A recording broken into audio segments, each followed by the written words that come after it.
Hi, and welcome to my video, Proof the Quran is Corrupted, Conflicting Textual Variants, Part 2.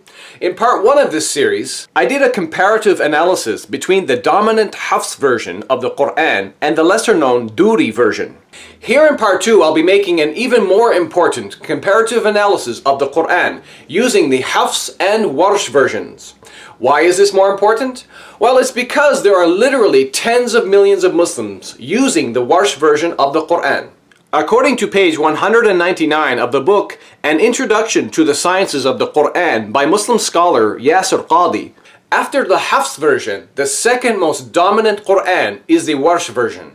As you see here, about 3% of the Muslim world today reads this version, particularly in Algeria, Morocco, parts of Tunisia, West Africa, and Sudan. Now, 3% might seem like a small number, but out of a population of approximately 1.7 billion Muslims, it's actually a large number. And because the Hafs version is read by 95% of the Muslim world, while 3% reads the Warsh, I will therefore be making a comparison that affects 98% of the Muslim world. Now, before I begin, let me remind you, as you saw in Part 1, my goal is to refute the Quran's claim that it's preserved and free from corruption. Here's that claim. إِنَّا نَحْنُ نَزَّلْنَا الذِّكْرَ وَإِنَّا لَهُ لَحَافِظُونَ, which means, verily, we, meaning Allah, it is we who have sent down the dhikr, meaning the Quran, and surely we will guard it, meaning from corruption. Quran chapter 15 verse 9. Notice the footnote at the bottom. It says, it is a clear fact that more than 1,400 years have elapsed, and not a single word of this Quran has been changed. So let's begin. Variant number 1. Quran chapter 2 verse 140 says, or do they say that Abraham, Ishmael, Isaac, Jacob, and the tribes were Jews or Christians? Say, do you know better, or does Allah? Who could do greater wrong than someone who hides the evidence he has been given by Allah? Allah is not unaware of what you do. Now let's look at the Arabic. Notice here the Warsh Quran says, يَقُولُونَ, they say. But in the Hafs it's تَقُولُونَ, you say. In the Warsh Quran, the variant is a third-person masculine plural imperfect verb, but in the Hafs Quran, it's a second-person masculine plural imperfect verb. Notice also these two words begin with different letters.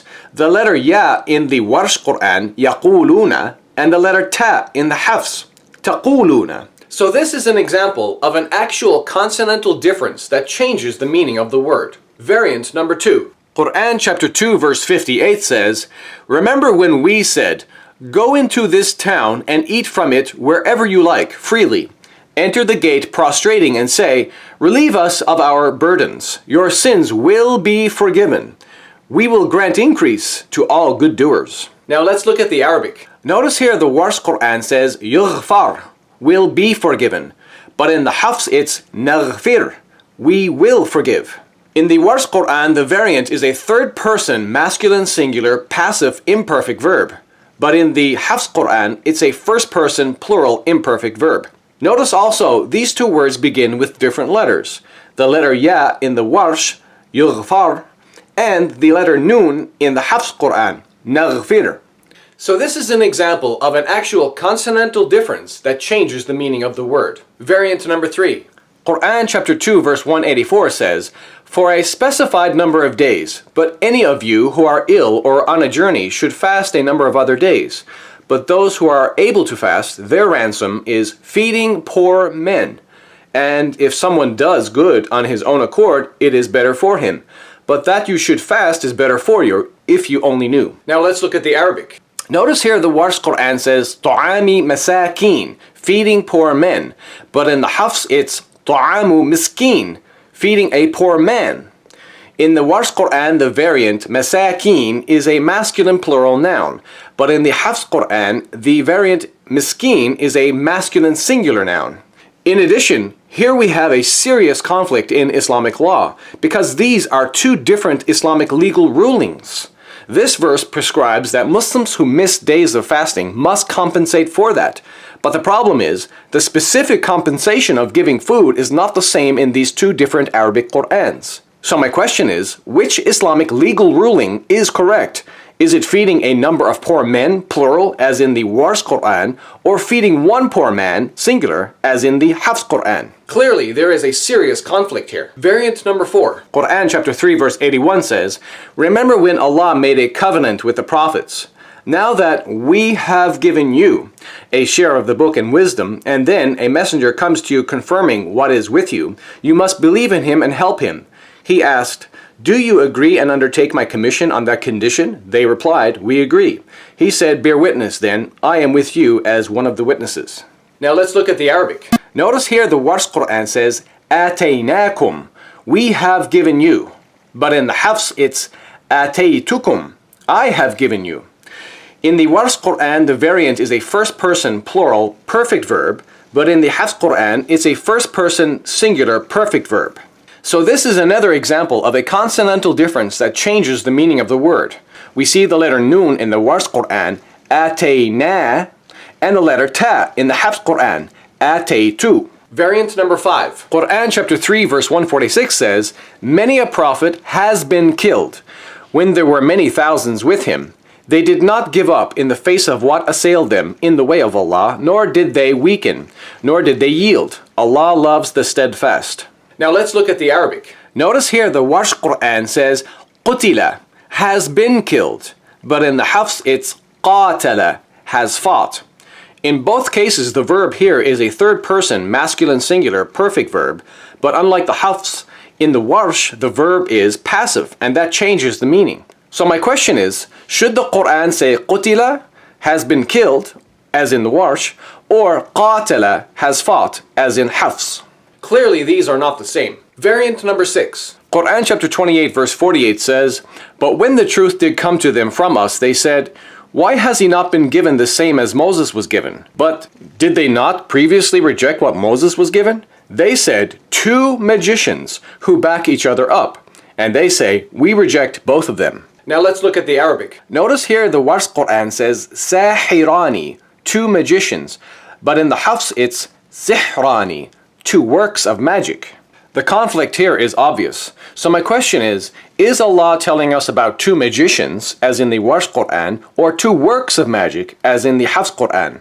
Clearly these are not the same. Variant number 7. Quran chapter 4 verse 152 says, "And those who believe in Allah and His messengers, and do not differentiate between any of them, we will give them their wages. Allah is ever forgiving, most merciful." Now let's look at the Arabic. Notice here the Warsh Quran says, "Nutihim," we will give them.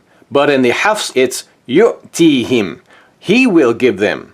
In the Warsh Quran the variant is a first person plural imperfect verb, but in the Hafs Quran it's a third person masculine singular imperfect verb.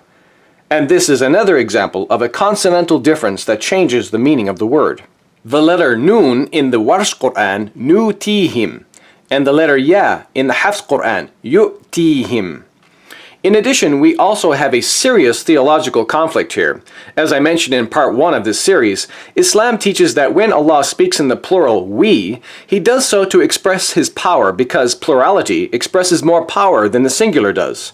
Muslims call this the plural of majesty, or the royal plural. The third person singular does not emphasize the power of God like the first person plural does, so there is a theological difference here. Therefore, Allah is more powerful at giving in the Warsh Quran than He is in the Hafs Quran. Variant number 8. Quran chapter 21 verse 4 says, "Say, my Lord knows what is said in heaven and earth. He is the all-hearing, the all-knowing." Now let's look at the Arabic. Notice here the Warsh Quran says, "Qul," say. This is a command verb. But in the Hafs it's qala, he said. In the Warsh Quran the variant is a second person masculine singular imperative verb. But in the Hafs Quran it's a third person masculine singular perfect verb. This is another important difference between these 2 Qur'ans. So my question is it an order that must be obeyed, as in Warsh, or is it simply a statement someone said, as in Hafs? And this same variant is also found in verse 112 of this same chapter, where the Warsh Quran again says qul, but in the Hafs it's qala. Finally, I think most of you will agree, I have exposed and refuted the Qur'an's claim in chapter 15 verse 9 that it's preserved and guarded from corruption. From the textual variants I've provided and analyzed for you, you've seen variants in the Arabic Qur'ans used throughout the Muslim world that are often drastically different in meaning, sometimes even accompanied by major theological and legal conflicts. Thank you for watching, and God bless you.